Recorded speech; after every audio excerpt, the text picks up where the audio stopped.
Hello, I'm Sebastian. Welcome to 9 Nar Trees podcast. Today, I will summarize and review the book.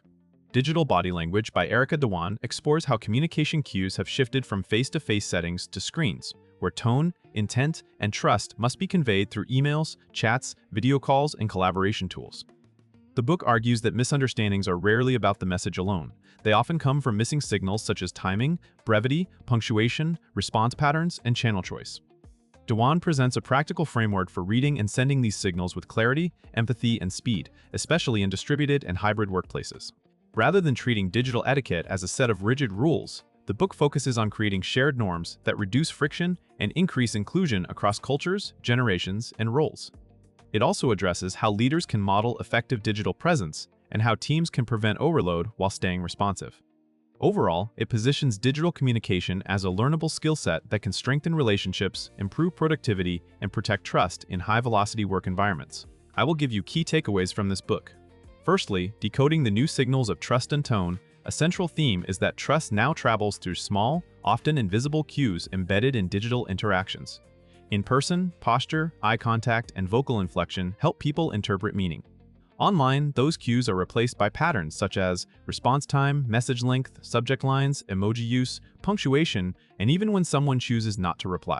The book emphasizes that many conflicts arise when people assign intent to these signals without verifying context. A delayed response can be read as disinterest, a short answer as anger, or a detailed message as micromanagement, even when the sender intended efficiency or helpfulness. Dhawan reframes these moments as opportunities to practice clearer signaling. She encourages communicators to be explicit about emotion and purpose, to match the channel to the complexity of the issue, and to recognize that different groups read signals differently. The practical value lies in learning to pause before reacting, consider alternative explanations, and craft messages that reduce ambiguity.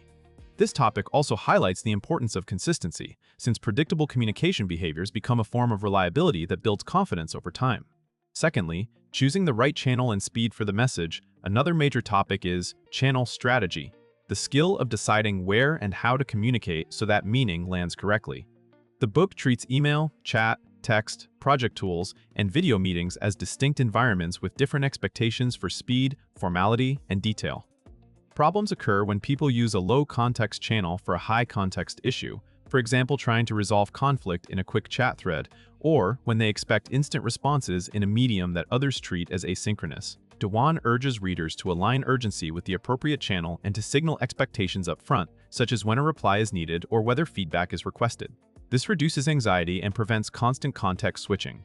The discussion also addresses information overload, where too many messages across too many tools make important signals easy to miss.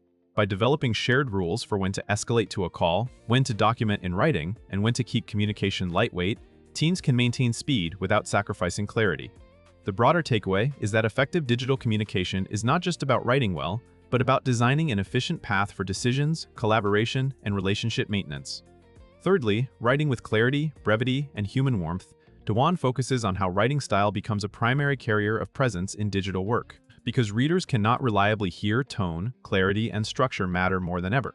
The book encourages writing that is easy to scan, with concise framing, clear asks, and logical organization, so recipients do not need to guess what is needed. At the same time, it warns that extreme brevity can feel cold or dismissive, especially across hierarchies or cultures.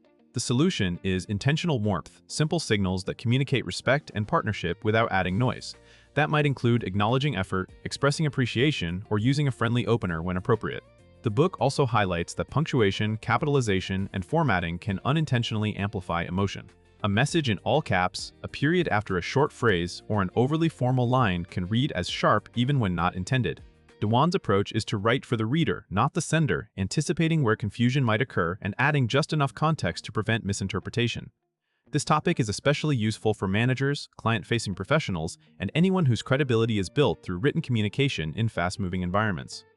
Fourthly, inclusive communication across cultures, generations, and power levels. A key contribution of the book is its attention to inclusion. Digital spaces bring together people with different cultural norms about directness, response speed, formality, and hierarchy. They also mix generations who may interpret the same signal in opposite ways, such as whether a short message is efficient or rude, or whether a video call is collaborative or intrusive. Dhawan argues that inclusion is not only about being polite, it is about ensuring that the signals you send can be accurately received by diverse teammates. The book advocates for making norms explicit rather than assuming everyone shares them. That includes clarifying expectations for after-hours messages, how quickly people should respond, what qualifies as urgent, and which channels are used for sensitive feedback. It also highlights power dynamics, where junior employees may feel pressured to be always on, and where leaders can unintentionally shut down discussion through terse or ambiguous messages. By creating shared agreements and modeling respectful digital behavior, teams can reduce stress and encourage participation. The overall message is that digital body language can either widen gaps or build bridges, depending on how intentionally it is practiced. Lastly, leading and collaborating effectively in hybrid and remote teams. The book connects digital communication habits to leadership and team performance in hybrid and remote work. When people are not co-located, the absence of casual hallway updates and nonverbal reassurance can lead to misalignment and isolation. Dhawan emphasizes that leaders must communicate with greater intentionality, setting clear goals, confirming understanding, and using predictable rhythms for updates so people feel supported without being micromanaged. This topic also covers collaboration practices that keep work moving, such as documenting decisions, assigning ownership, and closing loops so tasks do not linger in endless threads. It underlines the importance of psychological safety online, where people may hesitate to speak up in video meetings or group chats. Leaders can counter this by inviting input, recognizing contributions, and using tools that give multiple ways to participate. The book also addresses attention management, helping teams balance responsiveness with deep work by defining boundaries and reducing unnecessary meetings. The result is a model of digital presence that is both efficient and empathetic. For organizations navigating hybrid norms, this topic offers a practical lens for strengthening connection, clarity, and accountability without returning to outdated assumptions about communication.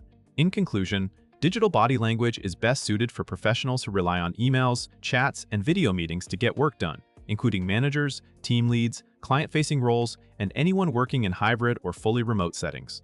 It is also valuable for people who feel misunderstood online or who notice that small communication moments regularly create tension.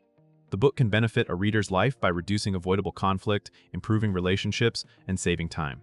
When you learn to signal intent more clearly and interpret others more generously, you make collaboration smoother and protect trust, which directly impacts career momentum and daily stress levels. It is worth buying compared to similar communication books because it focuses on the realities of modern work rather than general speaking advice. Instead of treating digital etiquette as superficial manners, it frames digital cues as a serious leadership and inclusion skill that can be practiced and standardized within teams. Readers come away with a useful vocabulary and practical approaches for choosing channels, setting expectations, and creating shared norms. In a world where most impressions are made through screens, the book offers a timely, actionable guide for communicating with clarity and humanity. If you would like to support Erika Dhawan, you can buy the book through the Amazon link I've provided in the podcast description. After reading the book, please let me know what you think and share your thoughts. See you around.